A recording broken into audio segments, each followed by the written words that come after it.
Lok Sabha elections की dates announce हो चुकी हैं और इसी के साथ इंप्लीमेंट हो गया है मॉडल कोड ऑफ कंडक्ट यानी आदर्श आचार संहिता। पर ये है क्या, इसकी हिस्ट्री क्या है और इसकी रेलेवेंस क्या है? Let's understand in this video. किसी भी इलेक्शन से पहले पॉलिटिकल पार्टीज और कैंडिडेट्स को रेगुलेट करने के लिए इलेक्शन कमीशन ऑफ इंडिया कुछ गाइडलाइंस इशू करता है, जिन्हें हम कहते हैं model code of conduct.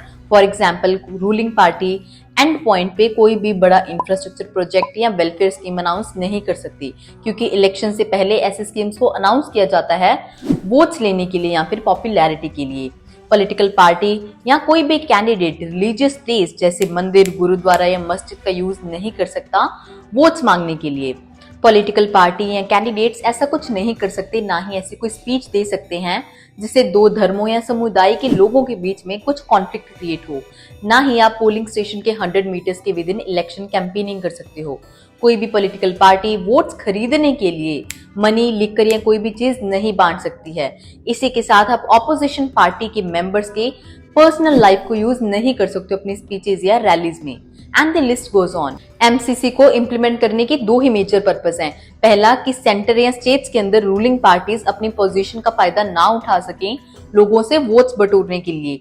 Second कि इलेक्शंस को बिना किसी रुकावट के फ्री, फेयर और पीसफुल मैनर के अंदर कंडक्ट करवा सकें। इसकी हिस्ट्री की बात करें तो सबसे पहले 1960 में केरला की स्टेट असेंबली इलेक्शंस के टाइम पे इसे इंट्रोड्यूस किया गया था। उसके बाद 1962 के लोकसभा इलेक्शंस के टाइम पे ईसीआई ने सारी रिकॉग्नाइज्ड पार्टीज को ये गाइडलाइन सर्कुलेट की।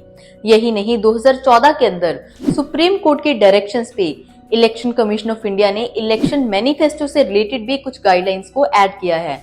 उसमें से वन ऑफ द गाइडलाइन है कि कोई भी पॉलिटिकल पार्टी अपने इलेक्शन मैनिफेस्टो के अंदर फॉल्स और ड्रीमी प्रोमिसेस नहीं कर सकती। अगर आप कोई प्रॉमिस करते हो तो आपको ये डिफाइन करना होगा कि आप किस तरह से उस प्रॉमिस को फुलफिल करोगे और आपके पास मीन्स क्या है उसे अचीव करने के। एक सबसे इंपॉर्टेंट क्वेश्चन है कि क्या एमसीसी स्टैट्यूटरी है, मतलब हमारे पास कोई ऐसा लॉ है जो बात करता है एमसीसी को इम्प्लीमेंट करने की। The answer is no. ये गाइडलाइंस कंप्लीटली वॉलंटरी हैं। पॉलिटिकल पार्टीज के बीच में कंसेंसस है, एक समझौता है जिसके तहत सारी पॉलिटिकल पार्टीज इन गाइडलाइंस को फॉलो करती हैं। जिसका मतलब है कि अगर कोई पॉलिटिकल पार्टी या कैंडिडेट इसको ब्रीच करता है, इसको वॉयलेट करता है, तो डायरेक्टली किसी एक क्लॉज को लेके हम किसी पार्टी पे एक्शन नहीं ले सकती। लेकिन हमारे पास कुछ ऐसे एक्ट्स हैं जैसे representation of people act 1951, IPC, CrPC, जिसके कुछ ऐसे प्रोविजंस हैं जिसके तहत ईसीआई पॉलिटिकल पार्टीज पे एक्शन ले सकती है। यही नहीं, एक्सट्रीम केसेस में, फॉर एग्जांपल अगर आप धर्म के नाम पे वोट्स खरीद रहे हो या पैसा बांट रहे हो, तो ईसीआई आपके ऊपर एक क्रिमिनल केस भी रजिस्टर करवा सकती है। हालांकि एमसीसी की कोई स्टैट्यूटरी बैकिंग नहीं है, लेकिन एमसीसी के पास एक मॉरल बैकिंग है।